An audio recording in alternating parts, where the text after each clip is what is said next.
Hello there, and welcome to Getting Started with Azure Devops. My name is Gregor Suttie, and I live near Glasgow in Scotland, and I have 20 plus years dev experience. And now my main focus is around Azure and DevOps. And it's my absolute pleasure to talk to you today about getting started with Azure DevOps. I'm here to show you around Azure DevOps for the next 30 minutes, so please get comfy and let's dive right in. The agenda for my lightning talk today covers the following. First up is what is Azure DevOps. So I'll talk about firstly what is and what you can do with Azure DevOps, and then I'll set the scene for making use of the product. You can do many things in this one tool, and we will dive into them going forward. I have some demos to show later on which cover the 5 main areas of Azure DevOps, and I'll cover a couple of them in some detail. Thirdly, I'll talk about why you should care about this product.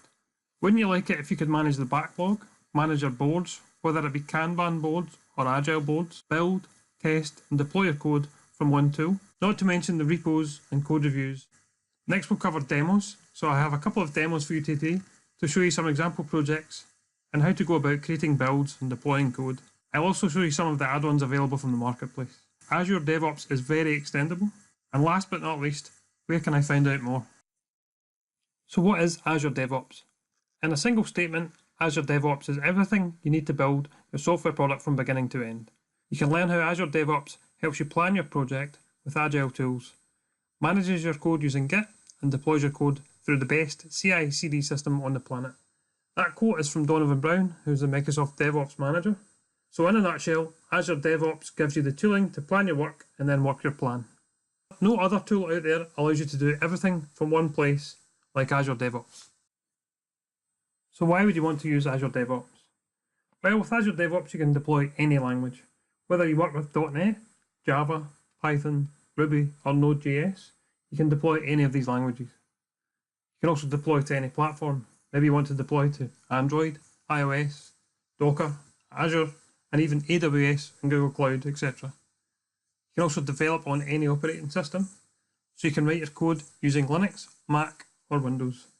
So as you can see, there's a huge variety in the applications you want to deploy, what you can deploy to in terms of platforms, and also what operating system you want to use. Choices are pretty much unlimited.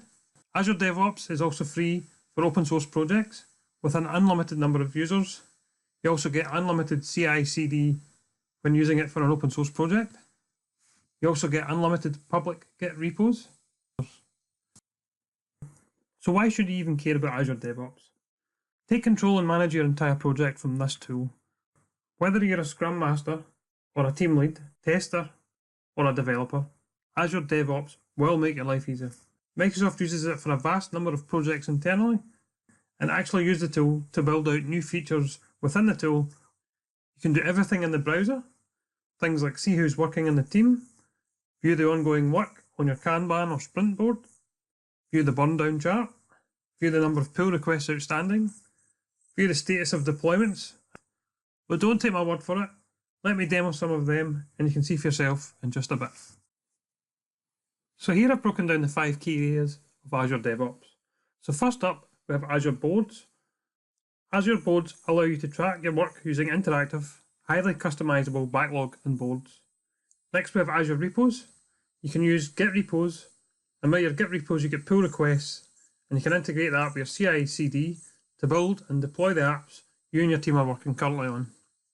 Azure Pipelines.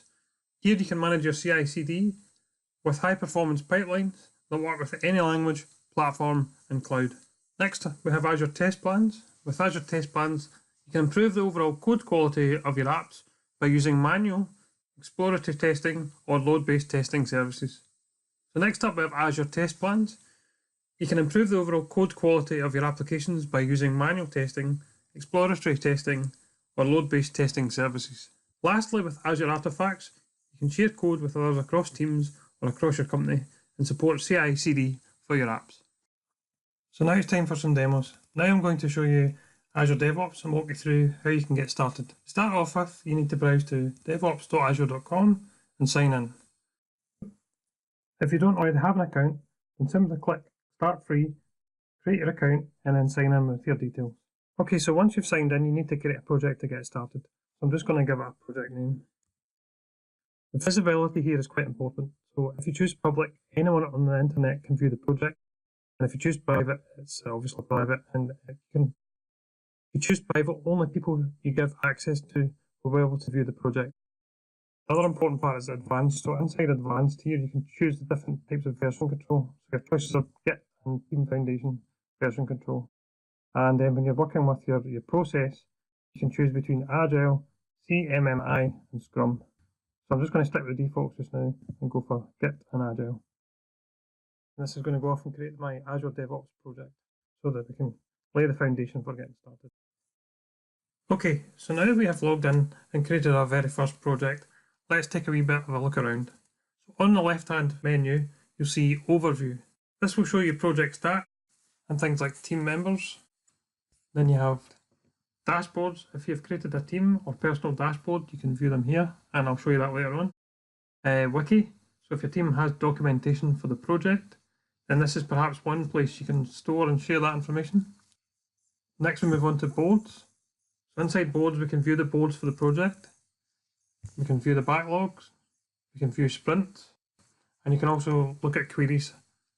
So next up we have repos, and inside repos you can see the files, the commits, the pushes, the branches, the tags, and the pull requests. Next up we have pipelines.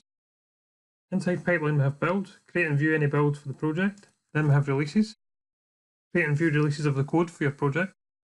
We also have library.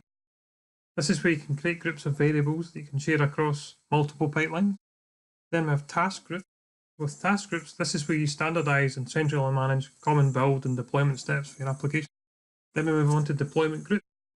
This is where you can deploy to a logical group of target machines for parallel deployment. Next up we have test plan. This is where you go to create, run and track tests within your project. Things like load tests. And last but not least, artifacts. This is where you store artifacts like NuGet packages that you might want to use and share within your team or company. Okay, so now you've seen the main areas of Azure DevOps, but it doesn't really mean much until you see a full project in all its glory. In order to demo the tooling better, let me take some time to show you a tool that creates an entire project for you. Now this tool is called the Azure DevOps Demo Generator. I'll use this to demo Azure DevOps so that it makes more sense to you. So if you browse to Azure DevOps Demo Generator.azurewebsites.net. Now that I've logged in, you can see the tool has some choices to make. First of all, you have to choose your organisation. So from this drop down, I'm just going to choose my organisation. Then I need to choose a project name. Next up, I need to choose a template. So I'm just going to click on choose template. So here you'll see there's 5 different example templates. Some are written in ASP.NET Core. MyShuttle, you'll see here, is written in Java. And Contoso Air is written in Node.js. So for this example, I'm just going to choose My Health Clinic. Just select template. The tool will go off and create this entire Azure DevOps project for me. Okay, now that the project's loaded, you'll see a bit more information in the project stats. You can see things like the boards, the 121 work items created, 13 work items completed, 2 repos, and 15 commits by 5 authors. Next, I'll click on dashboards. The project has an example dashboard, so if I click on overview, you'll see an example of what a dashboard could look like. So here you can see things like unfinished work, you can see active bugs, you can see the work assigned to me. These are all widgets that you can add in. So if you go into edit, you can add all sorts of widgets. So there's things like assigned to me, build history, code title, displays a number of recent changes in the code repo, deployment status, other links, pull requests. There's all sorts of widgets you can add in here. There's also a wiki on the left. You can create a demo wiki here. So this is using Markdown. So this is a really good place to put all your project information. Next up we have Azure Boards. So at the top you'll see work items. This shows you a list of the most recently updated work items. Next we have boards. So here you can see a typical Agile board. The columns at the top of new, develop, build and test, and done. You can also view these items as a backlog by just clicking here. So here you can see all the backlog items. These are user stories with bugs at the bottom. On the right hand side you can see planning. So these are the sprints that we have planned. So sprint 2 is the current sprint, starts on the 26th of December, finishes on the 16th, so that's 16 working days. You'll see that the planned effort is 50. You'll see that there's 3 product backlog items in the sprint and 8 tasks. If you want to add a new item to the backlog, you can click on New Work Item. There's also a number of settings up on the top right hand side, so you can view by epics, you can view by features, and again you can also view by the backlog items. There's also some view options up the top, so you can basically turn on parenting and forecasting. You can change the side panel to be mapping, planning, or you can turn it off altogether. I usually leave it on planning. You can filter the items, so you can filter the items by who's assigned to. So say I want to filter the items out assigned to me, and just do that. I can just clear it. Configure team settings, so if I click on that, and then we have backlogs, so you can basically say, do you want to turn off backlogs, features, or backlog items? Working days, and then with bugs. So working with bugs, you can set your team's preference for how they manage bugs. So bugs are managed with requirements, bugs are managed with tasks, or bugs are not managed on backlogs and boards. Then you can go back to view as board. To move things from, say, develop to build and test, you can literally just drag them and they'll update.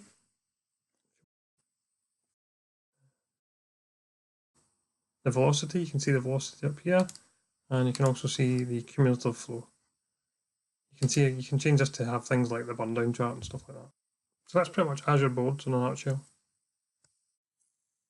So let's take a look at sprints. This is the current sprint here. It's December the 24th to January the 14th. There's 16 days in the sprint. I can see this task is assigned to me, so I can go in and edit it. I can see that the state is to do. I can move it to in progress. I can add a description. I can add a discussion. I can add a link to other stories. I can view the history of the task, and I can link it to other tasks and add attachments. Okay, I can move that into in progress. And then if I've done that, so once I've done that bit of work, I can move that into done, and then I can move the next story into in progress. That's how you can use the boards. Okay, so now let's take a look at Azure repos. This is where your code base lives for your project. I can see all of the files for my particular project. I can click on history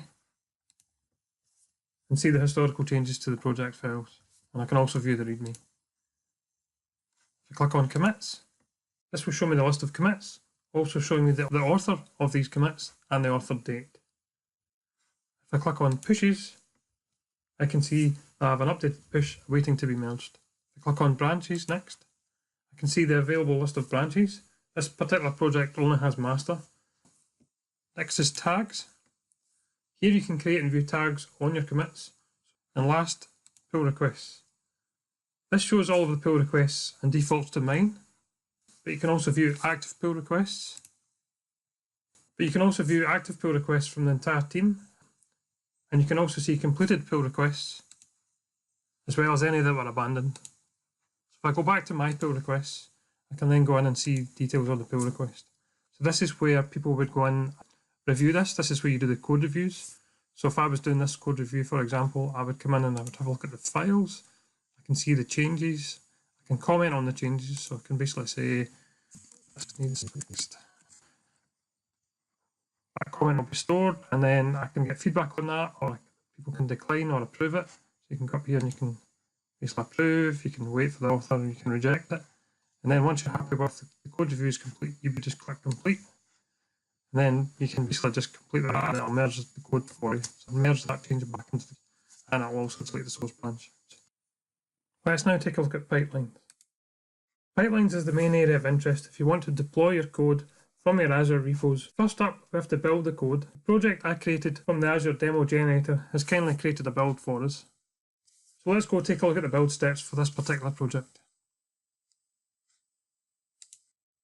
Okay, so there's quite a lot to view on this screen.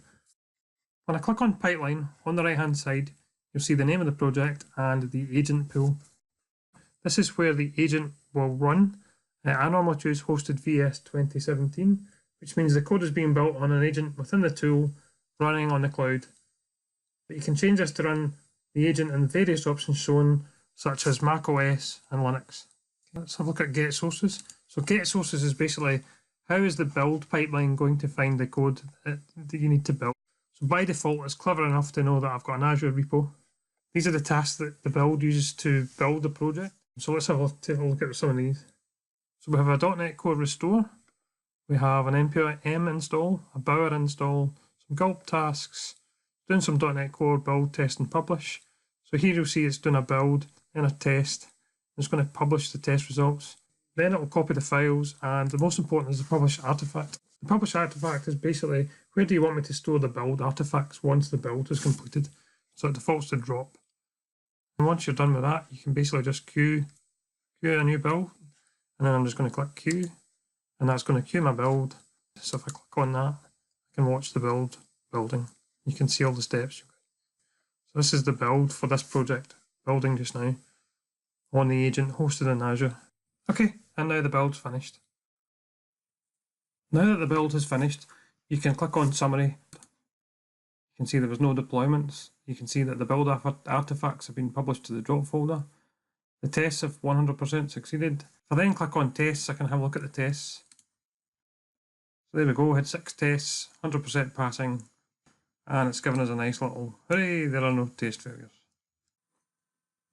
So on this screen, let's take a look at artifacts. This is from the build. So let's go to the drop folder. When we set up the build, when I click on the drop folder, you see the contents of the drop folder, and basically the contents of the build is in this web.zip file. So let me just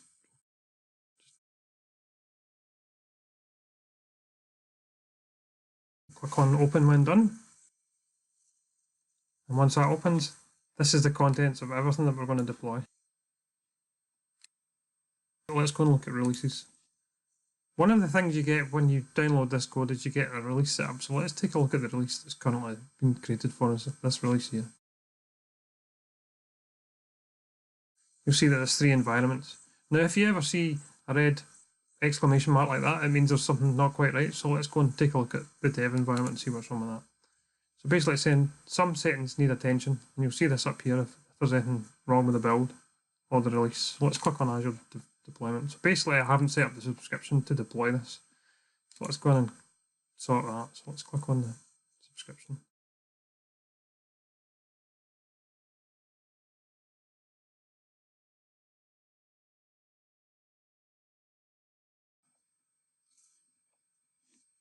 And it's defaulted to choose the templates. So the templates are from the drop folder. So if I click on this 3 ellipses here, you'll see that it goes to the folder, goes to the drop folder, goes into the ARM templates, and you just choose the template. So it's looking for the main template file here. Choose that one, and then for the template parameters, it's just the same parameters file. You just drop that down, into drop, into ARM templates. Choose your parameters file. And then this is where you can override template parameters. So if I click on this, I'll show you the parameters. So it defaults to website name, password, DB name. So it defaults, but you can overwrite these. So I can basically type in here and overwrite that. But this is just going to default to these values just now. Deployment mode is quite important. So incremental. So if you click on here, incremental mode handles deployment as incremental updates to the resource group. So it leaves unchanged resources that exist in the resource group are not specified in the template. So if there's stuff deployed, then it won't overwrite it. It will just incrementally update. So it won't delete stuff. You can change this to complete, and complete here deletes resources that are not in your template. And the last one's validate, so that will just validate that the templates are all good. Right, okay, so that's now gone, the red bit's gone, so let's click on deploy Azure resource. Again, it's asked me. Once all that's filled in, go back and see the pipeline, got rid of the errors, and I can now click save. So at this point, we're ready to do a release. Let's go and create a release. I'm going to deploy to dev. I'm just going to do dev, I don't need to do QA in production. And then I'm just going to click create. And then this is created release up here. Because it's a manual deployment, set up automatic deployments in a wee second, but I'll just click on deploy here. Okay, so now it's going to Click off our deployment. And on this screen I can see the tasks, the variables.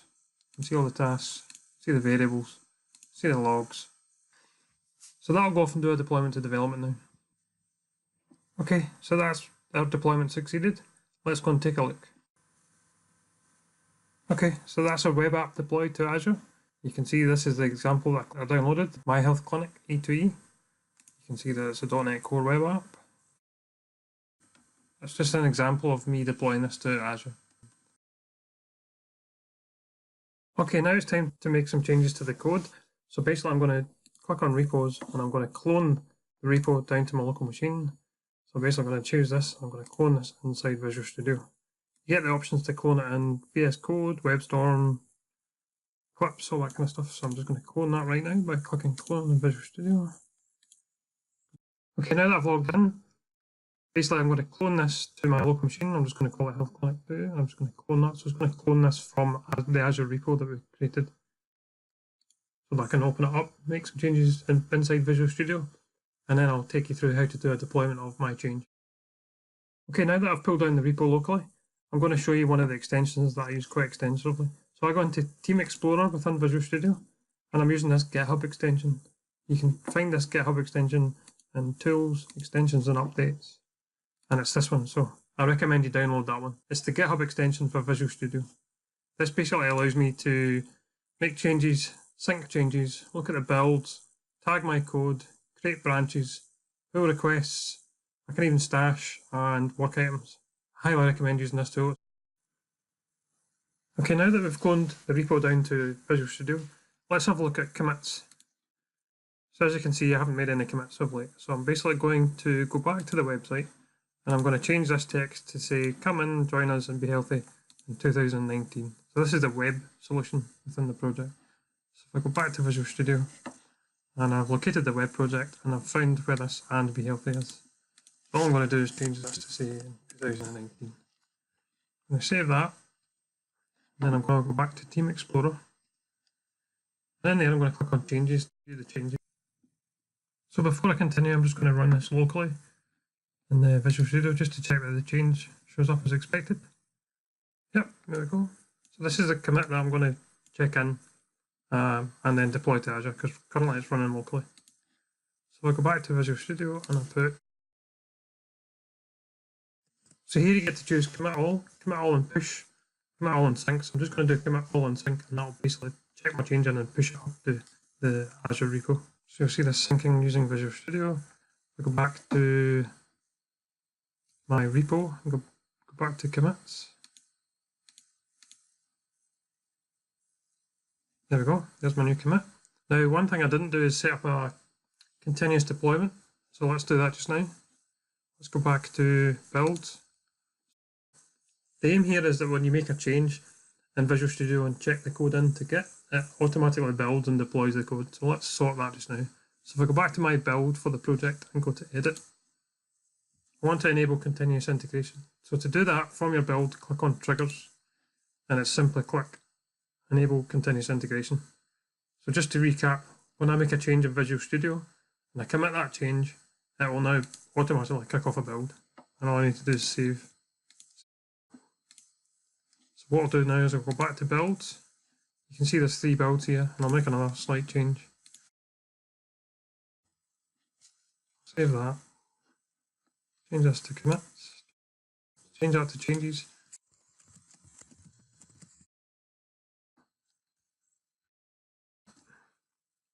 So again, that's me pushing my change up to Git.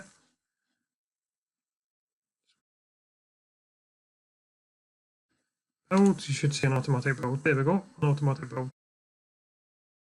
One thing we haven't done as yet is do an automatic release. So I'll do that in a wee second. I'll show you that happening. I'll just show you the build kicking off. So it's going to run through the build and do all the build steps for us. So it's doing the checkout from the repo, and it's going to do all these other steps. Okay, so that's the build finished. If I go back to releases. Now you might have noticed I got rid of QA in production. I just wanted to make things a bit easier, just to have one environment. So if I go and edit this release, so if I edit the release here, what you'll see is this, if you look at this bit here, continuous deployment trigger. Now I actually had that on, so automatically, we set up an automatic build, and it's actually went and automatically did the release. So if I go back here and then click on deployment trigger, this is basically where you can turn off continuous deployment. So it was already enabled, which is good, which means that if I go to releases and I go to release 5, it's already deployed it to dev. So this is the text change. And if I refresh this, and there we go. So that's just got continuous deployment.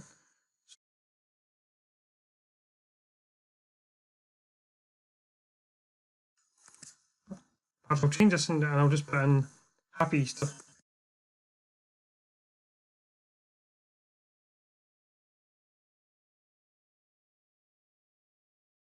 Okay, so if I save that, and I go back to changes again, it shows me my one change.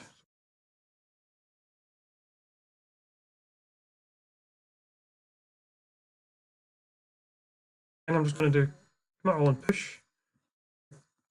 Go back to the builds. You'll see that this will kick off a build. I'm not clicking anything here. So you'll see a build get triggered in a wee second. There we go. So this is the new build. Click on the new build. That's automatically doing that. All I did was check that change in. I'm going to go on away and build the code. And we're done. Okay, now that that deployment is finished, let's just double check our change. And there we go. We can see that it's done. Now let's look at the marketplace for Azure DevOps, where we can extend Visual Studio. So if you browse to marketplace.visualstudio.com, these are extensions for your Azure DevOps installation. So there's things like Sonar Cloud, White Source Bolt, and there's test and feedback, Azure Artifacts. There's quite a few things that are added in. So I'm just going to install White Source Bolt.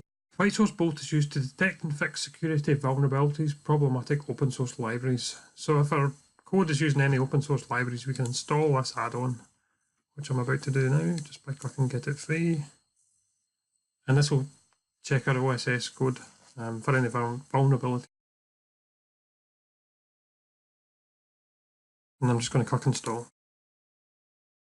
And then I'll go back to my organization, back to my project, back to Builds. And if I edit the build, I'm going to add this in as a step. Add in a step here. So if I click on Add, to add a task.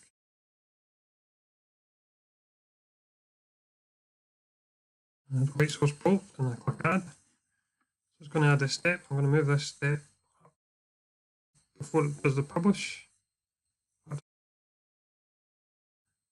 Find the working directory. So I'll basically just go, yep, I want the source as my working directory. It's going to scan it for me, and then I just click Save and Queue. That's going to save my changes and queue a build.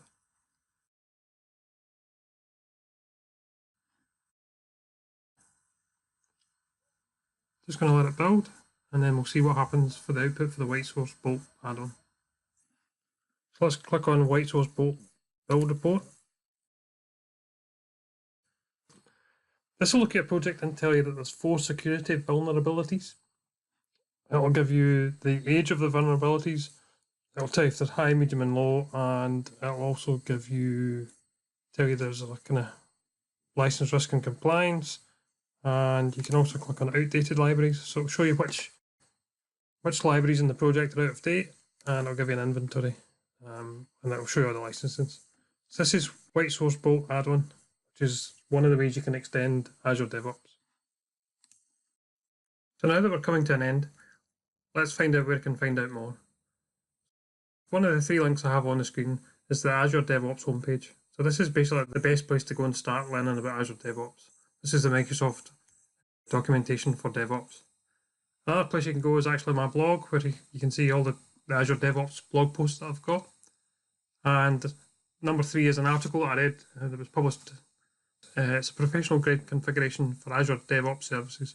So this goes above and beyond the quick starts. So if you have a look at this article here, you'll get a really good in-depth of how to extend Azure DevOps beyond the quick starts. So my name's Gregor Suttie. You can follow me on Twitter at Gregor_Suttie, and you can find my blog at gregorsuttie.com. If you have any questions at all, if you want to catch up with me about anything, looking for some help or some advice, then please just get a hold of me there. Thank you for listening.